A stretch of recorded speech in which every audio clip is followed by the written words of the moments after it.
The Outliers by Malcolm Gladwell. You either hate this book or you love this book. This book is so controversial because Gladwell, while arguing what makes a man, woman, person successful, he makes so many assumptions when he's connecting the dots that you're kind of confused in the way that he's using the statistics and figures to make his argument. One of these assumptions that he made was about the Korean air crashes of the 80s and the 90s, where he was arguing that the Korean language itself, which is a very differential language, it has hierarchies of formality. So there's like different levels of you, where they're formal you, like a very middle level you, and there's a very informal you.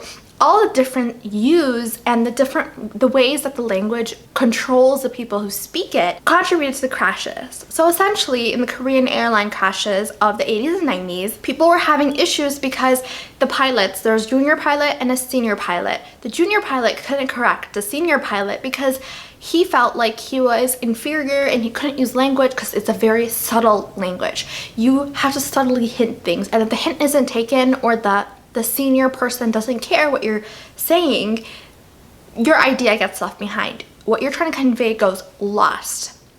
So the formality levels, not only do they add a level of ambiguity, but you're not supposed to be pushy in such languages. And how do I know this?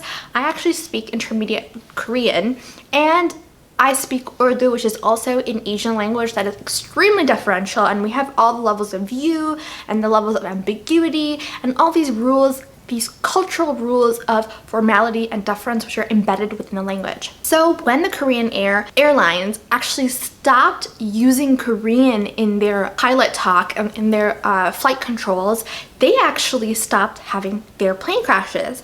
And that assumption to me that the language was causing the crashes, it makes a lot of sense, and I'm also questioning it at the same time because of Gladwell's past with actually making so many assumptions in his books. A lot of people think his assumptions are trash, honestly, but I think that there is some grain of truth in this argument. So as an Urdu speaker, Urdu is a language with the hierarchy like I just said, and we are very differential. We're never blunt. We're very like, आप चाहे तो कर सकते, आप चाहे तो हाँ कर सकते, नहीं आ जाइए आप, नहीं ऐसा नहीं. That's how we talk in the language, and you can read the subtitles. I hope you did.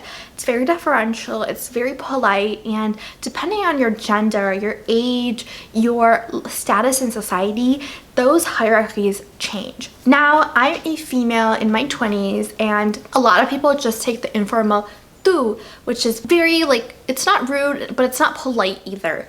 They take that with me because I'm a woman, and because I'm younger than a lot of people. So anybody who's 25 and older will talk to me in tu, and that to me is a level of control.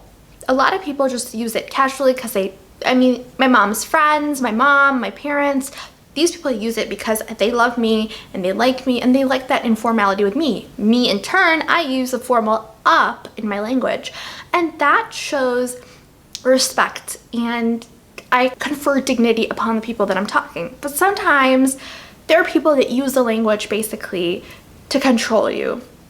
This happens in jobs, and that reminds me of the Korean Air situation where the junior pilot couldn't say anything bluntly to a pilot in charge, like, hey, the gasoline in our plane is going out.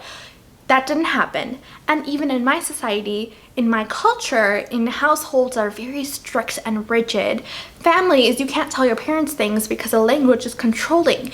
And when we use English, it really does make a difference.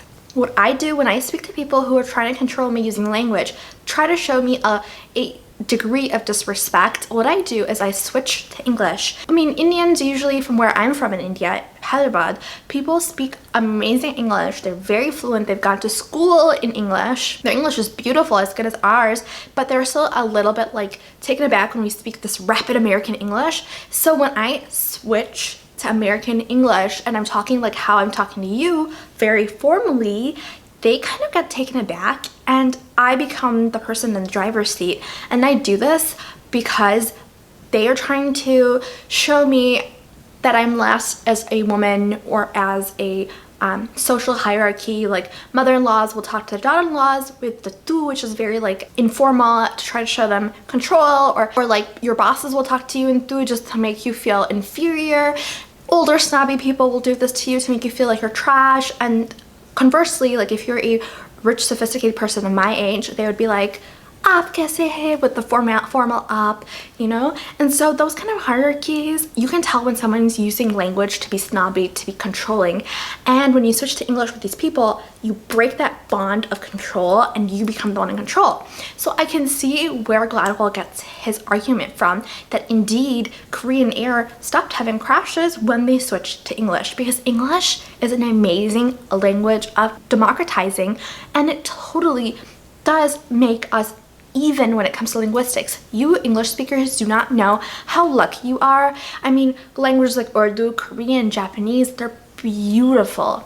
Use them, love them, enjoy and revel in them, especially if you're originally from that culture. Like I speak Urdu natively, it's my mother tongue. Enjoy the languages, but don't let people control you with your linguistics. It happens. I can see that happening with Korean Air. No, I don't agree completely with Gladwell that the ethnic language theory is the reason why the crashes were happening. I think it's more nuanced.